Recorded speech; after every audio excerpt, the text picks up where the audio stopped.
ஆண்டவரும் உலக இரட்சகருமாகிய இயேசு கிறிஸ்துவின் இனிய நாமத்தினாலே உங்கள் யாவரையும் இந்த காலை வேளையிலே வாழ்த்துகிறேன். இன்று நாம் தியானிக்கக்கூடிய தேவ வார்த்தையானது உபாகமம் 33:27. அனாதி தேவன் உனக்கு அடைக்கலம், அவருடைய நித்திய புயங்கள் உனக்கு ஆதாரம்.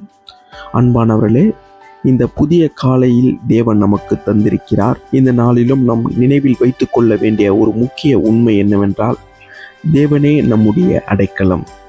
அடைக்கலம் என்பது ஆபத்து வரும்போது பாதுகாப்பான ஒரு இடமாக உள்ளது. வாழ்க்கையில் பிரச்சனைகள் வரும்போது, எதிர்பாராத சூழ்நிலைகள் வரும்போதும், நம்மை சுற்றியிருப்பவர்கள் புரிந்து கொள்ளாத நேரத்திலும் நாம் ஓடி செல்ல வேண்டிய இடம் தேவனுடைய பிரசன்னம். பல நேரங்களில் நம் மனிதர்களை நம்புகிறோம். இவர்கள் என்னை கைவிட மாட்டார்கள் என்று நினைக்கிறோம். பணத்தை நம்புகிறோம், வேலைகளை நம்புகிறோம், நம்முடைய திறமைகளை நம்புகிறோம். ஆனால் இவைகள் எதுவும் நிரந்தரமல்ல, நிரந்தரமான அடைக்கலமும் அல்ல. மனிதர்கள் மாறலாம், தேவன் மாறமாட்டார். சூழ்நிலைகள் மாறலாம், தேவனுடைய வாக்குத்தத்தம் மாறாது. மனிதர்களின் கரங்கள் பலவீனமாகலாம், தேவனுடைய நித்திய புயங்கள் ஒருபோதும் பலவீனமாகாது. இன்று உங்கள் எதிர்காலம் எப்படி இருக்கும் என்று உங்களுக்கு தெரியாமல் இருக்கலாம். உங்கள் குடும்பத்தில் என்ன நடக்கும் என்று தெரியாமல் இருக்கலாம். உங்கள் வேலை, பொருளாதாரம் அல்லது வாழ்க்கை என்ன மாற்றம் வரும் என்று தெரியாமல் இருக்கலாம். ஆனால் உங்களை தாங்குகிற தேவனுடைய கரம் உங்களோடு இருக்கிறது என்பதை மட்டும் மறந்துவிடாதீர்கள்.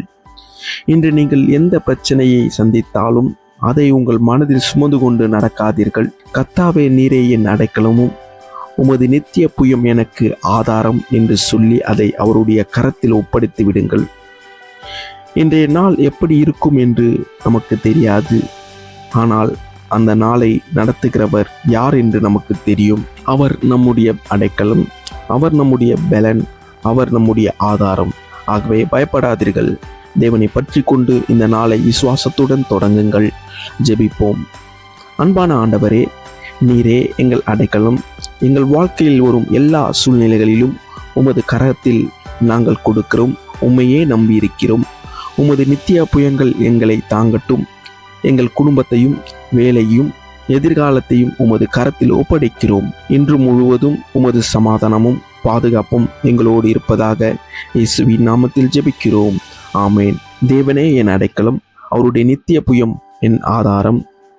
தேவனுடைய சமாதானம், ஆசீர்வாதம் இன்று உங்களோடு இருப்பதாக. கர்த்தர் உங்களை நேசிக்கிறார். God bless you.